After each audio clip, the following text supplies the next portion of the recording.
निश्चित रूप से हम एक थीम के साथ बजट को प्रस्तुत करेंगे और ज्ञान जो पहले बजट में प्रस्तुत किया गया था, गरीब, युवा, अन्नदाता और नारी, उसके कल्याण के लिए समर्पित बजट होगा।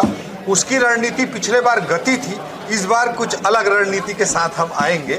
और जानते हैं कि हमारी जो संकल्प पत्र था, मैनिफेस्टो था भारतीय जनता पार्टी का, वो अपने आप में बहुत ही महत्वाकांक्षी मैनिफेस्टो था।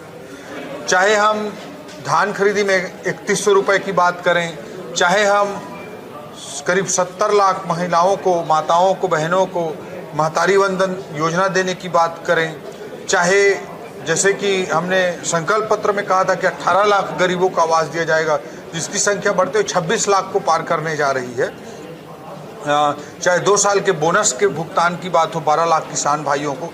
ऐसे बहुत महत्वाकांक्षी मैनिफेस्टो था, संकल्प पत्र था। उसको पूरा करने में सरकार की पूरी वित्तीय ताकत हमने पिछले 2 सालों में झोंकी है, अभी भी हम झोंके हैं। इसके अलावा ये सब वेलफेयर स्कीम है, आप सभी मानते हैं। तो ये वेलफेयर स्कीम भी लोकतंत्र में जरूरी होते हैं कि समाज के आखिरी तबके पर खड़े व्यक्ति को, चाहे वो युवा हो, चाहे महिला हो, चाहे किसान हो, चाहे गरीब आवासहीन हो, उन सब के दृष्टिकोण से अत्यंत आवश्यक होता है। तो उसको तो हमको लोकतांत्रिक दायित्वों के तहत, अपने मैनिफेस्टो के संकल्प पत्र के दायित्वों के तहत पूरा करना ही है। इसके अलावा जो शहर विकास है, कैपिटल सिटी को ग्रोथ कराना है, औद्योगिक नीति अच्छी लाकर उद्योगों का ग्रोथ कराना है, स्टेट कैपिटल रीजन बनाना है, चाहे इस तरह की जो चीज़ें, चाहे मेट्रो की बात हो, इस तरह की चीज़ों को भी हम आगे बढ़ाने का प्रयास कर रहे हैं। इसके अलावा रिफॉर्म्स पर बहुत फोकस है। जैसे आदरणीय नरेंद्र मोदी जी रिफॉर्म से परफॉर्म की बात करते हैं, तो रिफॉर्म से ही किसी अर्थव्यवस्था में तेज़ी से परिवर्तन आ सकता है। तो उस पर भी बहुत बड़ा फोकस बजट का होगा। मैनिफेस्टो आधारित वेलफेयर स्कीम्स पर पूरा फोकस होगा।